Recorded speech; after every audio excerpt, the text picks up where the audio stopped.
you want to take a long piece of thread like this, and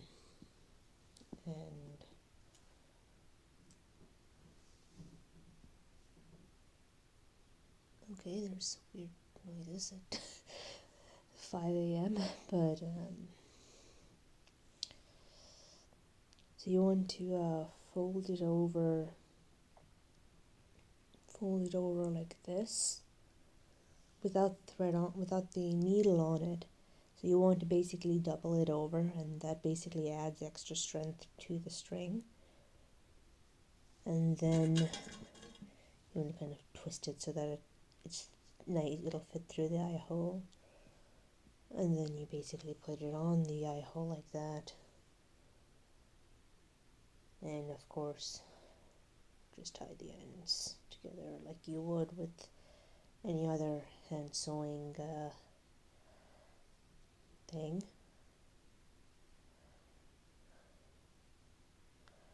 I will demonstrate on the smallest part of this project. So of course with Luca you won't be able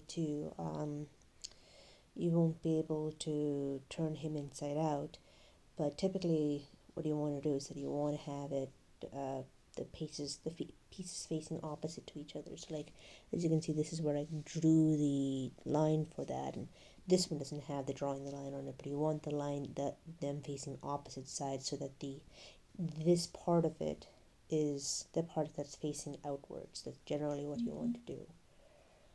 So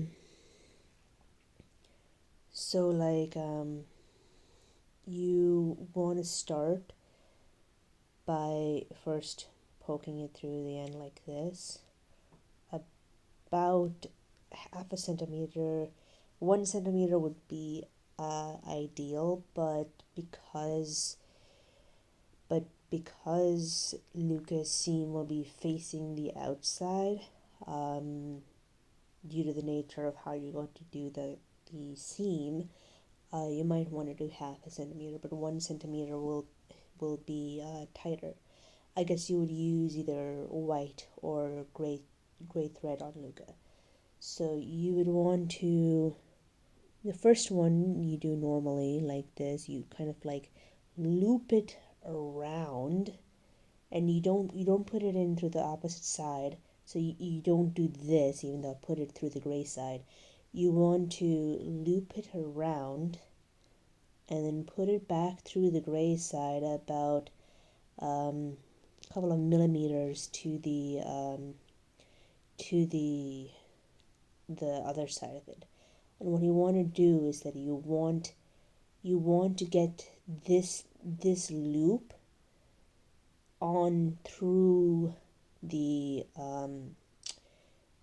thread, so that when you do it, you're kind of pulling the thread through the loop and it attaches on the loop. So it's a bit of a process, but this is the strongest stitch you can do by hand. And it's a very sturdy stitch. It will put a sort of stitch on the edge, as well as on the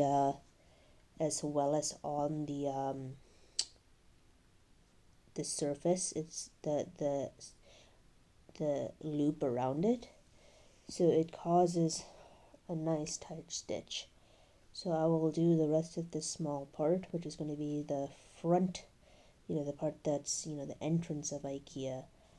I'll paint the letters entrance on him. So I'm just going to do this because this is the smallest part. I'll do this with the strong seam. Oh, there's a military plane.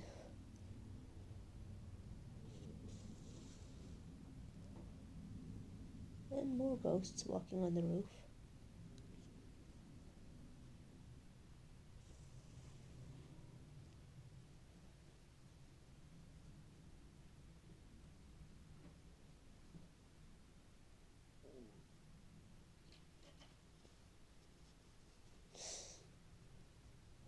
possum on the roof or something.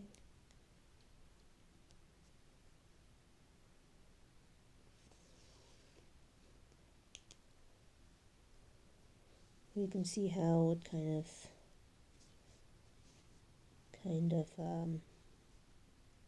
has this line on the end, but this stitch is very, very strong. So again, you poke it through and then you loop it around like that, and then you pull it. That's how you get that really, really strong and sturdy stitch that looks nice even if it's on an exterior stitch. So, like, it'll be a very strong stitch and it would look nice. The only things that you'd have the little tail at the end from this part of the thing, and the tail at the end from the other end of the stitch.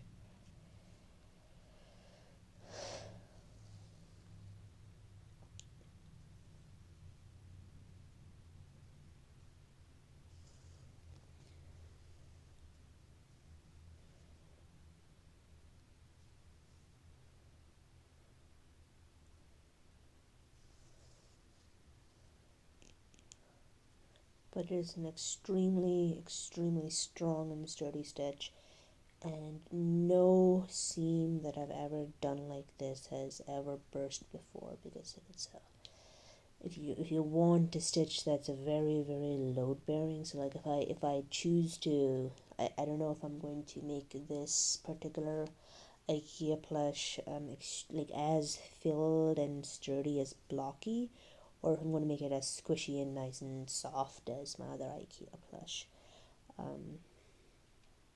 But it's a very nice and sturdy stitch that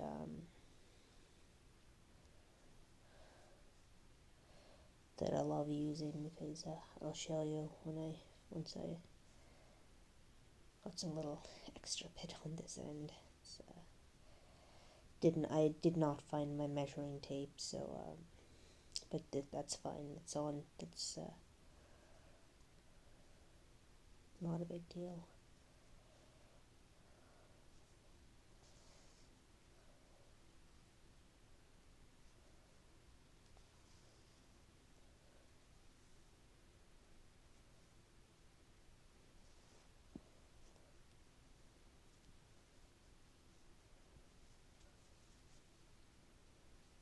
Just stretch it out like this if it ends up being a little weird.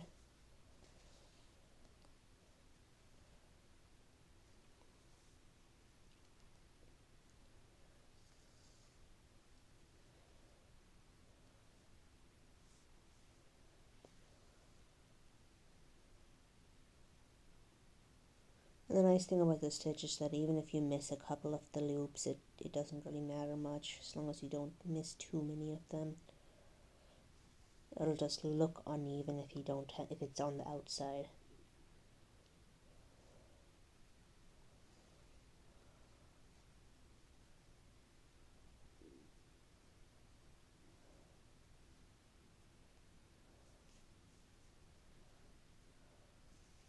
This is a very, very meticulous stitch that you have to be careful that you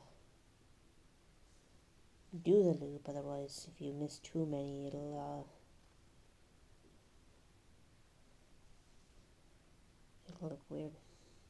I don't know where I did there's some green ink on my hand. I don't know where that's come from.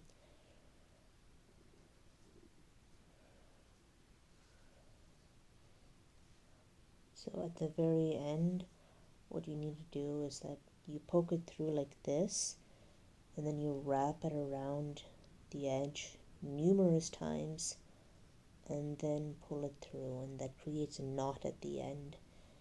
It creates a knot at the end, and then you just snip it off with a little bit of a tail, otherwise the stitch will undo itself. So now you have this, and see if I pull it, I'm pulling it really with all my strength, pulling it with all my strength. I'll even shear, this is a shear strength, and it is really, really strong. That kind of broke a little bit, but overall it is really, really strong. So you should use this particular stitch for Luca. And this is what the other side of it looks like. So this will be like the storefront of IKEA.